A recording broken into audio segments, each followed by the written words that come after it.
What's all the P.M.S with Coach G? It's positively motivating sisters with purpose, meaning, style. Are you ready for positive conversations inspiring you to your next level? Do you need motivation to get you growing? Are you a sister, woman, leader, boss, mom, wife, female, her, she? I think you know what I mean.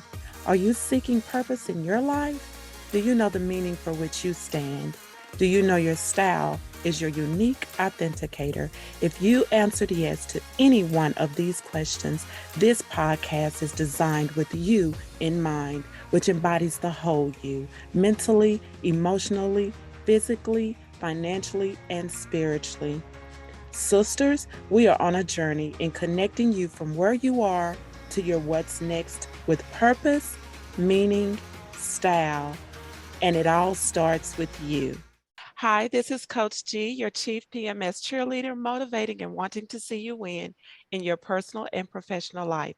Your connector, guiding you and bridging the gap from where you are to your what's next. I am your growth coach, leadership and growth coach strategist, empowerment speaker, Christian, mom, author, wife, you name it. And I get to serve you in doing what I am passionate about, you. Sisters, we are on a journey for you living your life on purpose, for purpose, with purpose, meaning, style.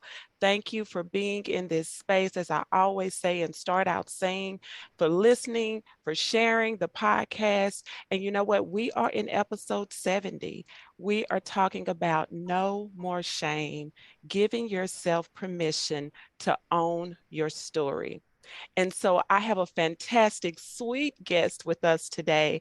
But before I introduce her, I want to make sure that you all know that there are ways that you can continue to support the show as we continue to have guests here and as we continue to empower other women on their journey wherever they are personally and professionally. And that's through education, inspiration, and elevation by positively motivating sisters with purpose, meaning, style. And you know where you can go? Go to the show description and click on the link support the show, and that will speak volumes and you saying I stand in support. In other words, you are a blessing to this podcast and we can continue to bless others. Now I have the pleasure of introducing Melissa Woodworth. And you know, we connected through a same association, which I'm gonna give a shout out, Suzanne Castle. And I am grateful she made the introduction for us to connect, which is why she's here now. See, connections, the power of connections, and then being here to empower you. So, Melissa, I'm going to call her Mel for short, and I'm sure I have permission to do that, right, Mel? Yes, ma'am. Yes. So, Melissa, thank you so much. She has given herself permission to share a part of her journey to help you own your story with no shame. And it starts with her telling the heartwarming story of her two children and everything that happened in the 12 years between them, including loss and heartbreak, in her tell all memoir, Tiny Miracles, and how her faith got her through it all. Mel earned her bachelor's in business from Wayland Baptist University and has been serving in the financial sector for 20 years, married to her high school sweetheart with two beautiful children that are 12 years apart. So some of that may be familiar with someone in their story, like children 12 years apart, but she has a story with that. So thank you, Mel, for giving yourself permission to be here and be a voice and open your heart to sharing with us today. Yes. Thank you so much for having me. I appreciate the opportunity.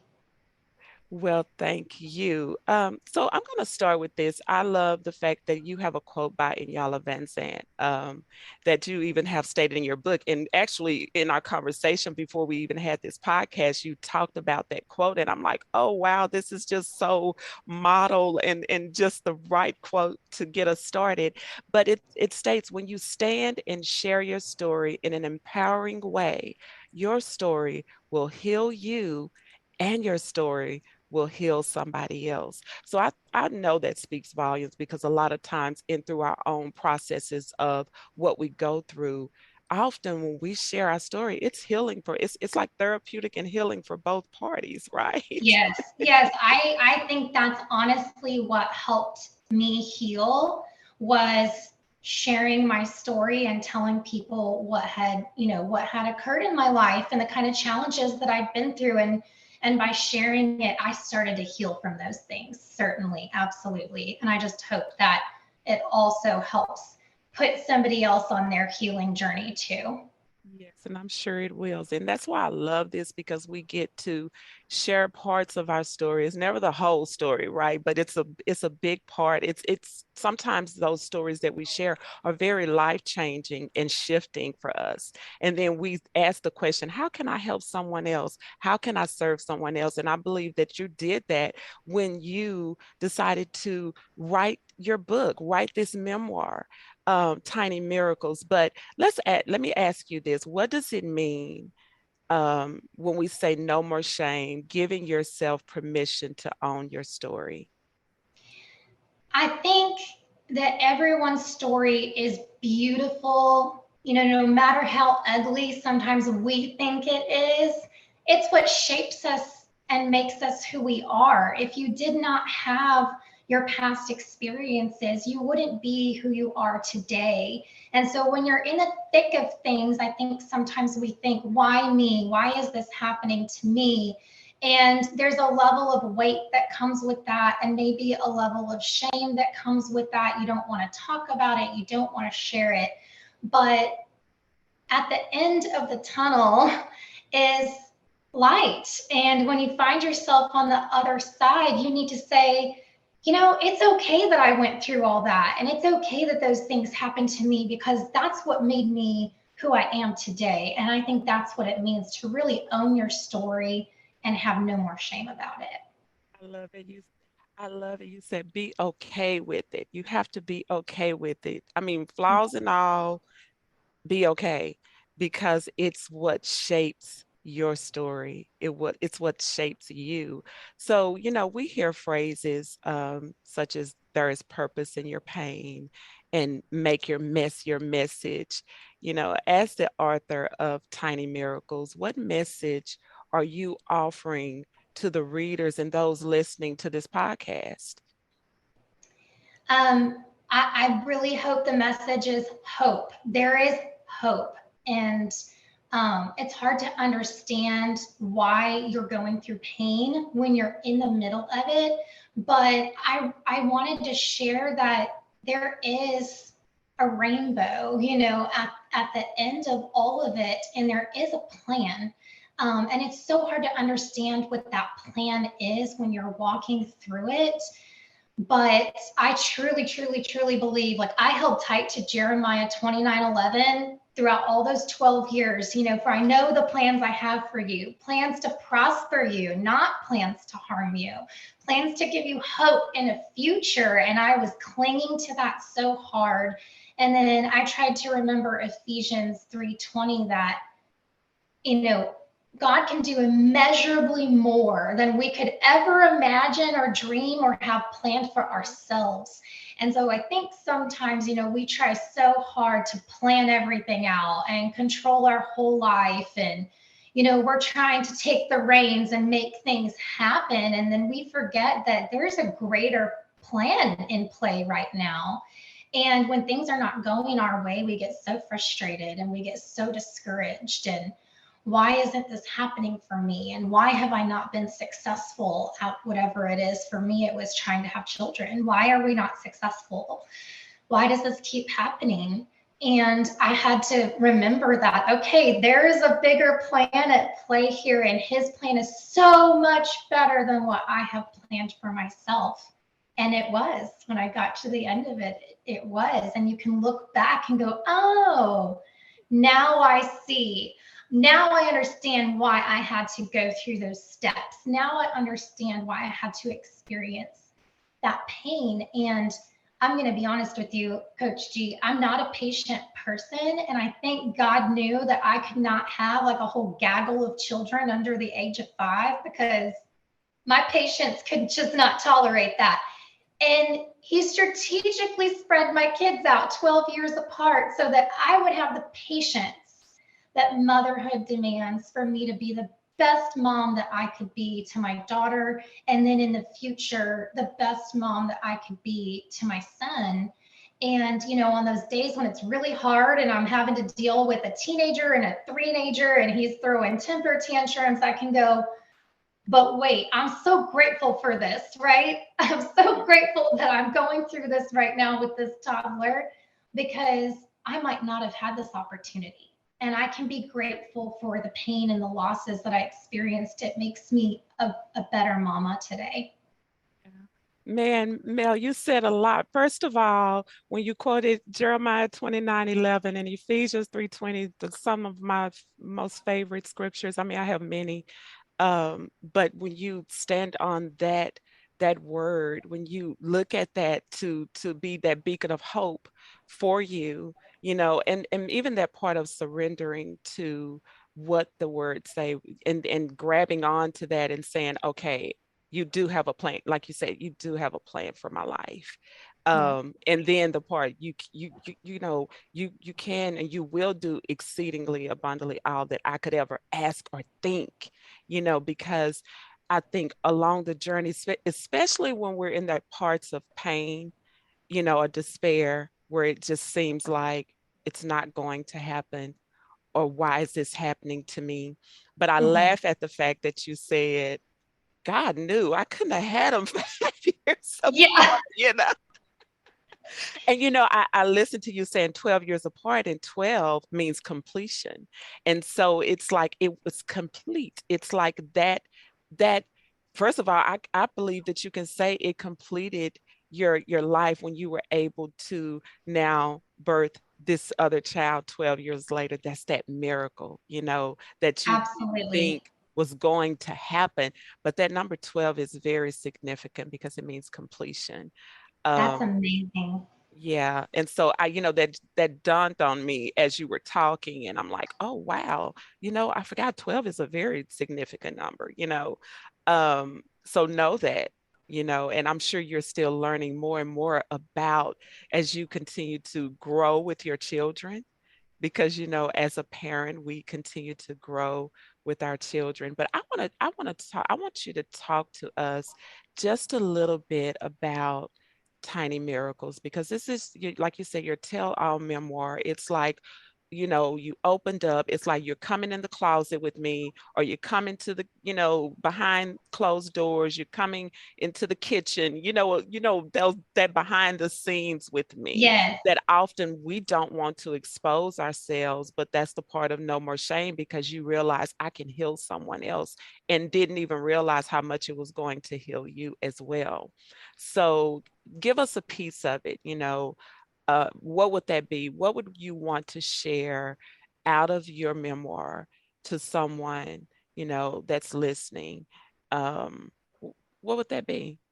okay, absolutely. Well, I want to say this first of all. It is bare bones. I wanted it to feel like a girlfriend sitting down and having a cup of coffee with me, and me just pouring my heart out to her and really not holding anything back. And so um, I wrote some really dark moments. I was very honest. You know, I I gave my innermost thoughts, fears, things that were running through my head, things that scared me and gave me anxiety, my panic attacks. I poured it all out. But the end is definitely the part that I would want to share with anybody listening. And is it okay if I read part of it real quick for you, Coach G? Yes, share with us. All right. So here's what I want people to leave with. And it says, as I sit here today writing this for you now, Jordana is 13 and Liam is 2. Now I'll give you an update. She's 16 and he's 4. But it says, I look around my home full of chaos. There are dirty dishes in the sink, toys on the floor, a pile of laundry to be folded, and it's loud. It's very, very loud. And I feel blessed. I am so very thankful for this life and the journey that has brought me to this point. I could be angry. I really, really could. I could be resentful and bitter that this life has been hard and full of inexplicable pain. I could be sad and depressed that 3 of my children I've never even met, but instead I have joy. I have gratitude for my experiences in this crazy thing called life that made me tougher, made me stronger, made me wiser, and honestly made me capable of being grateful for what I have today. Without the loss and heartache, how would I be able to know what incredible, sweet blessings I have at this very moment? How could I look at Jordana and not realize that she was my very first tiny miracle? How can I look at Liam and not be filled with gratitude that God chose to make me his mama after many, many long years of praying for him? I am at peace.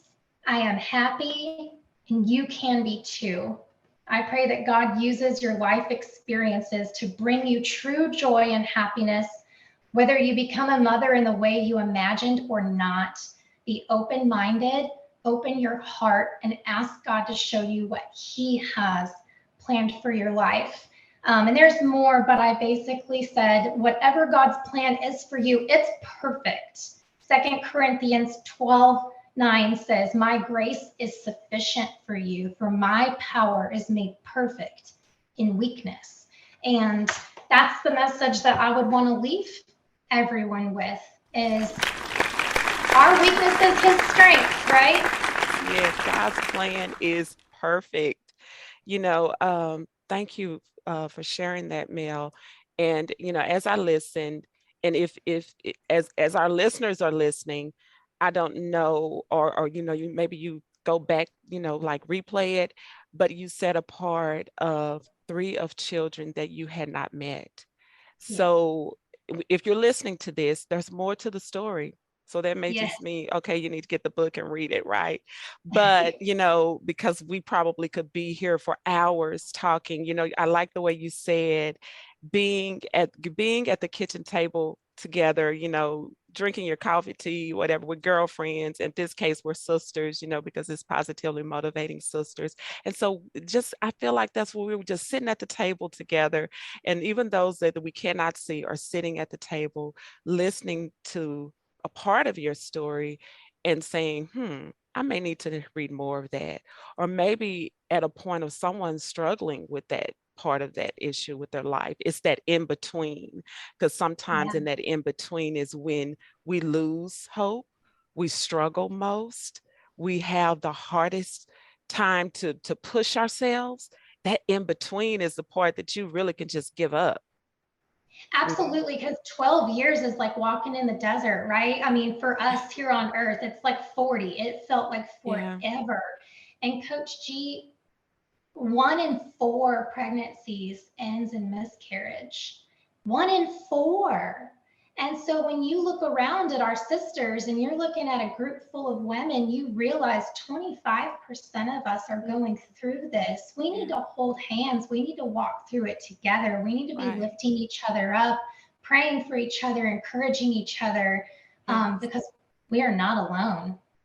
Yes, yes, yes, and yes. I even started thinking about 12 years with the woman with the issue of 12 years, and then she was healed. 12 years is a long time when you're in it. And day to day, you're talking about 365 days in a year. So add all those days up. I'm very good in math. Hey, you're a financial, but I'm not going to say, okay, 365 times 12. But so that your story, or someone that's listening, again, like I said, you may be in it, you may have come out of it, or wherever you are, talking about it, being in the journey together, holding hands together, walking the journey together, empowers you to continue, or it inspires you to say, okay, I can do this, or it motivates you to, hey, let me talk to someone else, let me share my story with someone else. Even the pain, Just like you Yeah. said, you put all that in the book. You didn't just make it all glorious and grand and, oh, yes, okay. You even shared the parts, the ugly parts of it, so to not make it seem like there are no ugly parts, because it is. It's some hurtful parts. Because when you talk about three of children that you had not met, that's some hurtful parts. One is one thing, two is another, three is just whoa, you Yeah, know. statistically, that's less than 1% of women that have had that many losses, especially back to back. And it's such that piece of it is kind of rare. And followed by that was 6 years of infertility, complete infertility, no pregnancies whatsoever. And that's a whole nother side of the coin that other women are walking through, is the inability to get pregnant and just wondering, why can't I have babies, and struggling with that. So yeah, it's all in there for sure. There's a lot of different sides to that coin as sisters that we struggle with, that can be hard to talk about. Right. But there's something, I think in all of this, it's hearing, being open to God's perfect plan for your life. So even in that part that looks imperfect, flawed, God makes it better. It's already in his plan to say, I'm making it perfectly for you. I can Mm-hmm. go back to when you said, if I would have had them like 5 years apart, oh no, because I don't have the patience, and he knew that. So, the times and timing in between of your story, when I wanted to birth these other children, it was like, no, that can't happen right now. This is what I have for you. This is going to be the perfect plan for you. And then he Right. knew that you would stand and be a voice for someone that's saying, I don't want to talk about it, or maybe they're angry about it, but you're speaking from experience, and you're saying you don't have to walk alone. God has a plan for your life, and be open to what he's doing. And there are options, and he'll see that through your Yes. story. So I'm going to say this as we close. Well, I'm going to ask another question as we close, because again, this is PMS, positively motivating sisters with purpose, meaning, style, and each one of those words have a very profound meaning. But I want you to give us offer, to a woman that's struggling in her story, maybe surrendering to God. Maybe she's in the mix of it now, maybe advocating for her, health, or letting go of the shame. What would you say, or what would you offer to those women, for that woman to allow herself to experience that extraordinary in her life, that God's perfect plan in her life? Absolutely. So, I mean, when it comes to like advocating for your health, ask more questions. And if you're not finding answers from your current doctor, look for another doctor. And that's okay. I think sometimes we accept from medical professionals the first response that we get because, they went to college for a really long time and they're an expert in their field. And so if they say, you can't have kids, and you accept that as the answer, we have the right to challenge that. We have the right to ask more questions. We have the right to say, well, what are my options? And push back and look for another answer and get second opinions. So as far as advocating for your health goes, I say, not every medical professional is going to give you the same response. So keep asking those questions. And then my other tip would be, just to tell these women, a lot of women, the shame comes from the fact that they think, well, genetically and biologically, my body's supposed to have children. My body's supposed to make babies. This is what God made us for. So why am I not able to do that? And I'm going to tell you right now, you are not broken. You are not damaged. There is nothing wrong with you. And I think that that's where a lot of the shame that we carry as women is coming from. Like, I'm supposed to be able to do this. Why can't I do this? And I just say, let that go. Let it go. There's nothing wrong with you. And there is a way. There's going to be a way. It might be different than what you thought. It might be different than what you'd imagined, but just let that go. You don't have to think that there's something wrong with you or you're damaged or broken. You're perfect the way you are. You were created that way for a reason, for a purpose. And so own it, absolutely own that, and then figure out what the rest of your story is supposed to look like. And wrap your arms around that second chapter and what those possibilities could hold. Well, thank you, Mel. Possibilities. I'm sure in saying all of everything that you said, the part of just having hope and being open to the possibilities that, God and plan that God has for you. I can't say that enough, because that is what gives us hope. I think when you even talked about, the scriptures, Jeremiah 29:11, Ephesians 20, you reference Second Corinthians. I mean, like, you're mentioning a lot of word. And so standing on that gives you a sense of hope, and knowing that there is something for my life. There is a plan for my life. There is a purpose for my life. So, even purpose through the pain. Yeah. And I'm just, as I listen, I'm like, man, can we talk a little bit more? Can we talk Anytime, a Coach little T. bit more?